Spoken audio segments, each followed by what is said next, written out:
Texas just changed who gets to approve who gets to be a lawyer. And you might be thinking, okay, that sounds like, boring paperwork. But that's the wrong way to look at it, guys, because once you see what this really does, it gets so serious, all right? And it spreads so much more. For decades, lawyers in Texas were regulated by the Texas Bar Association. That's an independent body designed to stay separate from partisan politics. Boring, basically, but on purpose. But now that's changing.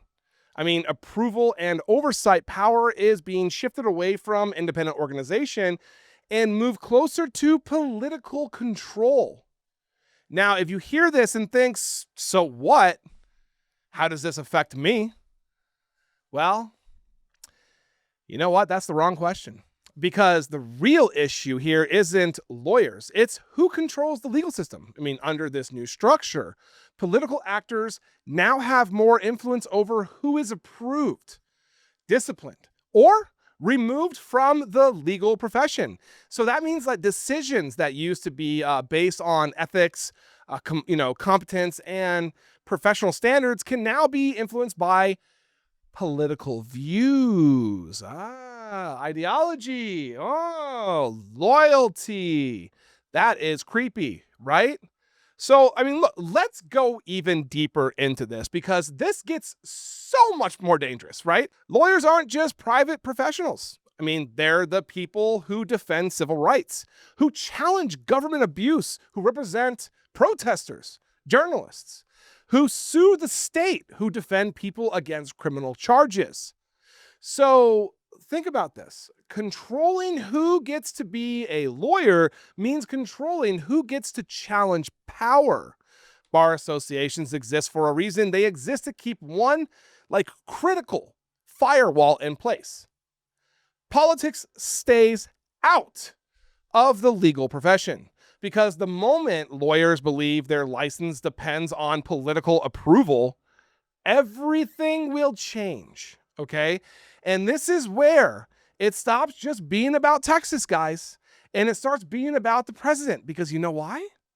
Once one state proves this can be done, others are paying attention, and I promise you they will follow.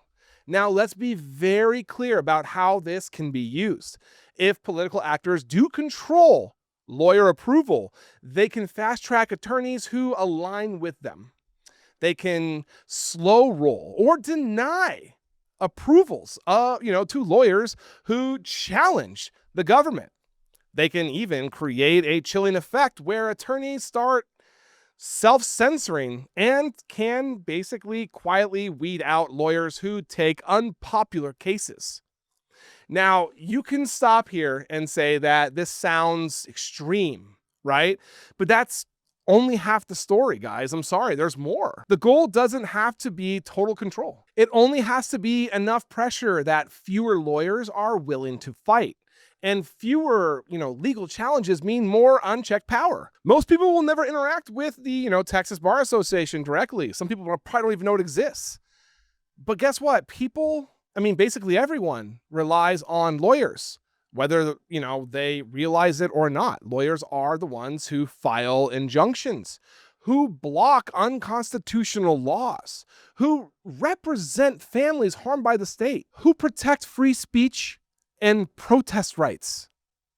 And here is the thing, guys. Once the legal profession becomes politically filtered, those protections are going to go away completely. I promise you. There's no other way it can go. That's just the way it's going to happen. And this doesn't show up as, a dramatic moment in time, right? It shows up as fewer cases filed, fewer challenges heard, and fewer wins against government abuse. And this does not exist in a vacuum. Remember, it fits into a larger national pattern. Courts being reshaped, prosecutors being pressured, oversight being weakened, and professional independence being reduced. So it isn't about winning arguments anymore. It's about controlling who is allowed to make them. We are moving from an independent legal system to one that can basically be shaped by political loyalty.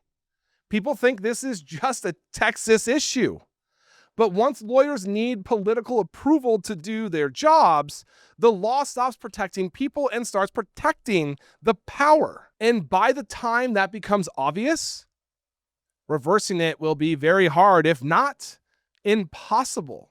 Thank you for watching. I am Jared Zisser, and this is Ring of Fire. Please like, comment, and subscribe, and turn on notifications to make sure you are informed about everything important in progressive politics today. And if you are looking for fact-based independent reporting all day, every day, follow me here on Instagram or here on Facebook. See you in the next video.